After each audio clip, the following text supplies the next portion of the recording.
কালকে সকালে ময়দানে রেডি করে দেবা। আমি আর কাউরে হারাইতে চাই না।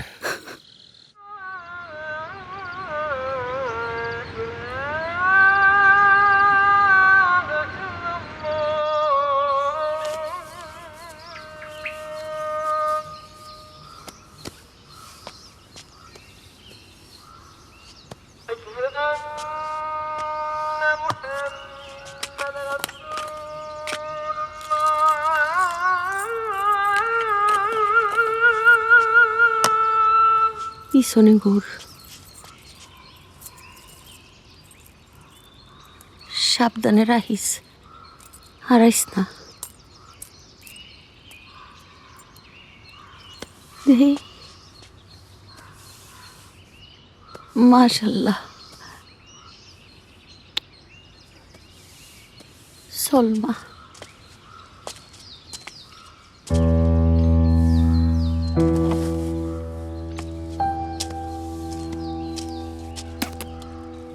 চল রে মা।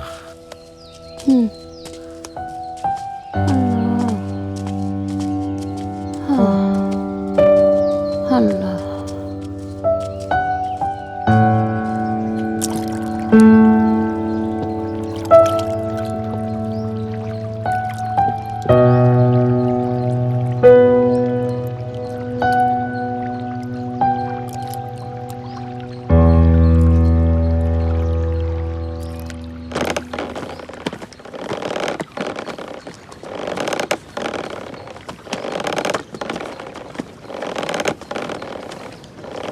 বাজান, কাল রাইতেও আমি একটা খোয়াব দেখছি। কি খোয়াব দেখছো মা?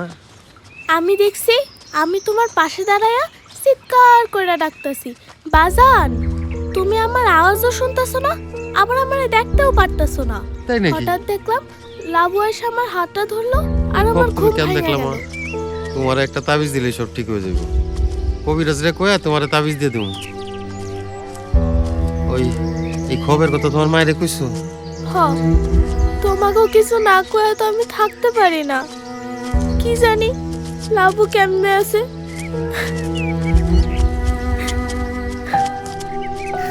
থাক আম্মা, কান্দে না।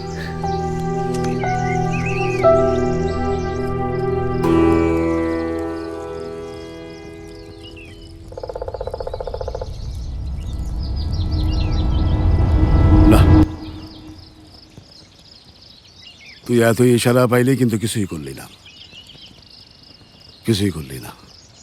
মনের ভিতরে কুরাক দিলে বুঝতে হয় বিপদ আশেপাশেই আছে। জগৎ আমাগো কত কিছু বলে, কে শোনে কার কথা। বাবা, আমি যে কি হারাই ফেলছি তার কারে করি। সব নিজের দোষী হারাইছি, আর হারাইতে চাই না। আপনি একটা তাবিজ দেন বাবা, যেন শনির দশা কাটে, সাপে খোবে কামড় না দেয়, খোয়াবে আবল তাবল কিছু না দেখে। বসো বয় মা, বসো বসো। বয়। তোমার নাম কি? ময়রম। ময়রম। নেও ময়রম, খাও।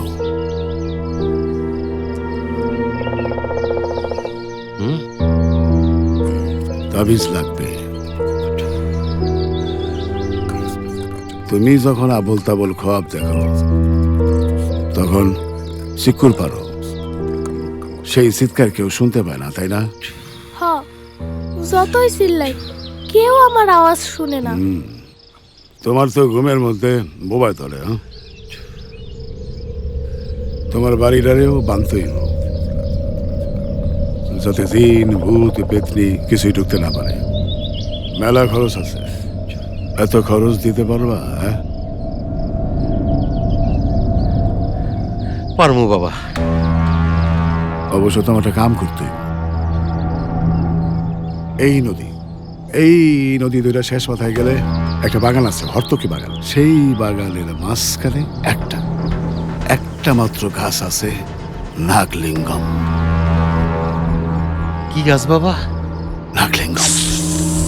সেই গাছে সেই গাছে এখন ফুল ফুটছে। সেই ফুলগুলোর মধ্যে যে ফুলটা পশ্চিম দিকে তাকায় আছে সেটার সিরবা একদম, তারপর সিরা এক দৌড়ে এখানে চলে আসবা, পারবা?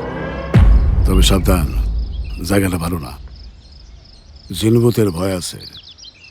সাবধানে যাবা আর আসবা, পারবা তো?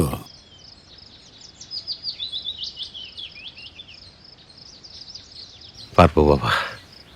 বাবা, আমার মায়ের আপনার কাছে রেখেছি।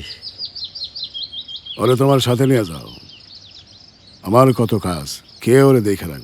তাছাড়া এটা তো আমার কাজ না, যাও ওরে লয়ে যাও। বাবা, আপনি না কইছেন ওখানে জিনবতের আসর আছে? থাক, এখানেই থাক মা। কোন দিকে করলেন বাবা? এই রাস্তা দিয়ে উঠে এইদিকে সোজা। ও